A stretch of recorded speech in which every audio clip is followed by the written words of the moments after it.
So first topic, for whatever reason, the way this is structured, I don't remember why I did this, but GUIs and visualization are both in topic 1. So GUIs, I'm just going to call it topic 1A because that's the first thing I'm going to go over. We've done GUIs, we did them a few weeks ago. I just wanted to show you a few more features that you can access with GUIs that we did not try to do previously. And this is similar to what you're going to be expected to do in the assignment. So I'm just going to step through this real quick. I'm utilizing the random module here, importing tkinter just like you would always do. I'm also importing star from tkinter. I can't remember which one, which submodule I was attempting to use, but I've imported them all just to be sure. And then I've got two functions here that allow me to take actions based on button clicks. The first one is going to be get random number, and the second one is going to be make button active. And then I'm going to continue down, and this is that normal infinite loop that we see with any tkinter GUI view. So first you've got that tkinter.tk, and then you give it a title. I'm calling this one get a random number. And then I've got a button with text that says click for number. And then when I click on that text, it's going to run get random number.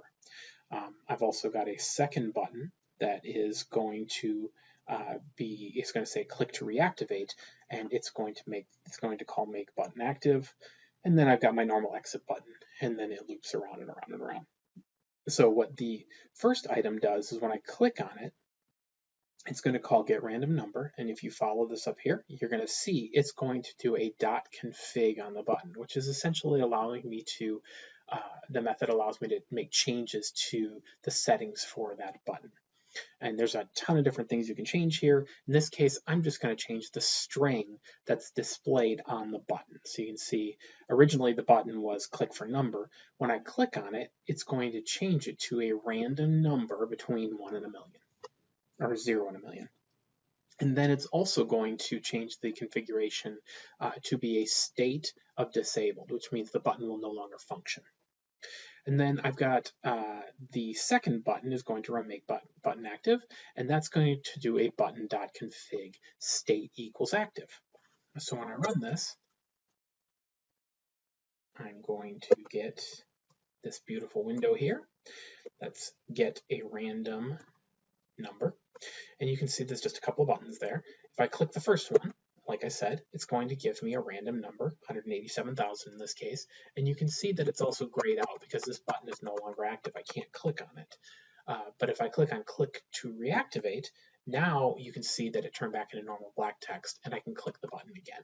So I just wanted to show you here that you can make these buttons change the state of other things on your GUI or on themselves. It's kind of an important action of buttons to be able to change things like this in your window. So I can do this any number of times if I want to. So for the assignment for GUIs this week, you're going to be doing a guess a number game where you're going to have a series of buttons, and the buttons, first you have to tell it how many buttons you're going to have, and then you can pre-establish that, and then you can the person can choose which buttons they want to choose, and if they get it right, it says you win. That's the basic product. I'm also allowing for up to 10 extra credit points here on this assignment. This one is a more complicated extra credit assignment because we'll be utilizing, the way I have done it utilizes lambdas, which is not something we've really gone over in this class. But if somebody wants to take on a challenge, it can be an interesting challenge to get this working right. I'm going to show you what my working extra credit based assignment looks like so you can get an idea of what I'm looking for, but I'm obviously not going to show you the code. So I'm going to exit this. I'm going to go over to my other notebook here, and my code's up here off the top of the screen. I figured that was the easiest way to keep it hidden. And I've already run the code, and this is the way you would do it for the extra credit version. I'm asking at runtime, how many numbers would you like? And I'm going to just say 10. And then when I hit enter, it's then going to create my GUI. And you can see I have 10 numbers on my screen in two columns. And when I run the game, they're all disabled. none of this works because I have not yet hit start game. So once I hit start game, you're going to see that all of the boxes become active.